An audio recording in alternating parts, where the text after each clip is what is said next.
Hello, kenalan sama aku yuk. Aku Ashila Kamila Zahra, mahasiswa ilmu komunikasi dengan NIM E11 0121 1046. Kali ini, aku mau ngejawab soal ujian tengah semester pengantar ilmu jurnalistik. Soal pertama, mengapa jurnalistik masuk ke dalam komunikasi massa?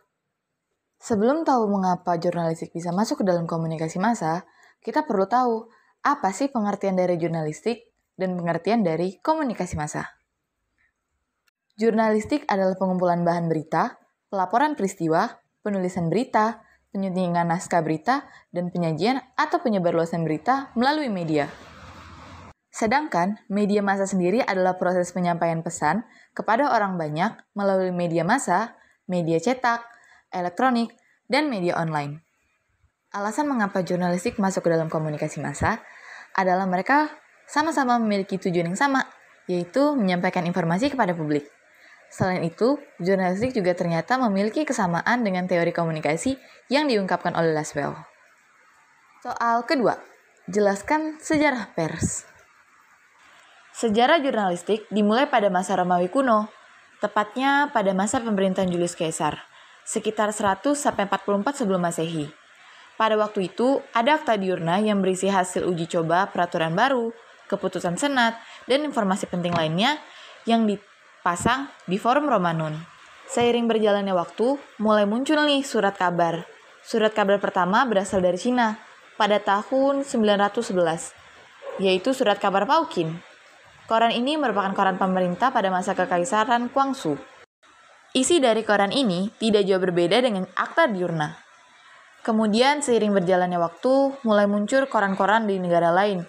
Misalnya, koran di negara Jerman, Avisa Relation Order Zeitung, atau koran di Inggris pada tahun 1662, Oxford Gazette.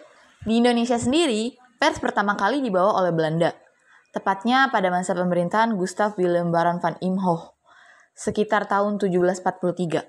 Pada tahun 1744, pemerintah Belanda menerbitkan surat kabar perdana di Batavia. Koran ini bertajuk Penalaran Politik Batavia. Pada awalnya, industri surat kabar hanya dijadikan sebagai ladang uang. Namun, lambat laun masyarakat mulai merasa informasi adalah sebuah kebutuhan. Hal ini lantas dimanfaatkan untuk menyuarakan kabar pemerintahan atau kelompok tertentu. Banyak dari pahlawan-pahlawan Indonesia yang mendirikan surat kabar mereka masing-masing. Setelah kemerdekaan Indonesia, pers semakin melesat. Pulau-pulau di Indonesia mulai mempunyai surat kabar mereka masing-masing. Dengan menjamurnya pencarian berita ini tadi, tercetuslah ide untuk membuat organisasi khusus bagi para wartawan. Organisasi ini diberi nama Persatuan Wartawan Indonesia. Dari organisasi ini pula akhirnya tercetus Hari Pers Nasional pada tanggal 23 Januari. Yang ketiga, jelaskan sistem pers yang ada di dunia. Yang pertama, ada pers otoriter. Pers jenis ini cenderung bertugas untuk mendukung dan membantu politik pemerintah yang berkuasa untuk mengabdi pada negara. Dalam pers otoriter, para awak media tidak boleh mengkritik alat negara maupun para penguasa. Selain itu, kinerja mereka juga diawasi oleh pemerintah. Yang kedua, ada pers liberal. Berbanding terbalik dengan otoriter, pers liberal justru mengawasi kinerja pemerintah dan para penguasa. Pers jenis ini memang menganut kebebasan yang bertujuan untuk membantu manusia dalam mencari kebenaran dan tidak semena-mena. Yang ketiga ada pers komunis, atau dapat dikatakan sebagai alat propaganda bagi pemerintah. Pers ini mau tidak mau, media massa harus tunduk kepada para pemerintah. Yang terakhir ada pers tanggung jawab sosial, yaitu pers yang diterapkan di Indonesia. Pers jenis ini lebih menyerupai forum yang dijadikan sebagai tempat musyawarah berbagai masalah dalam rangka tanggung jawab terhadap masyarakat. Yang keempat, peran dan fungsi pers menurut Undang-Undang Pers Nomor 40 Tahun 1999. Pers sebagai media informasi menyajikan berbagai informasi kepada masyarakat, misalnya politik, ekonomi, kesehatan, lingkungan, sosial, dan budaya. Penyampaiannya dapat berupa tulisan, lisan, maupun siaran langsung yang netral, tepat, benar, dan akurat. Pers sebagai media pendidikan dapat menyuguhkan pendidikan langsung maupun tidak langsung, misalnya dalam bentuk dokumenter, wawancara, cerita, artikel, maupun program lainnya yang bersifat mendidik. Pers sebagai media hiburan memberikan hiburan yang menyenangkan bagi masyarakat.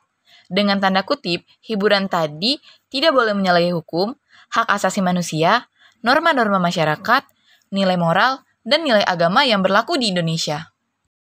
Pers juga memiliki fungsi sebagai kontrol sosial, dalam artian menegakkan nilai-nilai Pancasila, penegakan hukum, dan penegakan hak asasi manusia. Sehingga dapat dikatakan, pers juga merupakan penghubung antara pemerintah dan rakyat.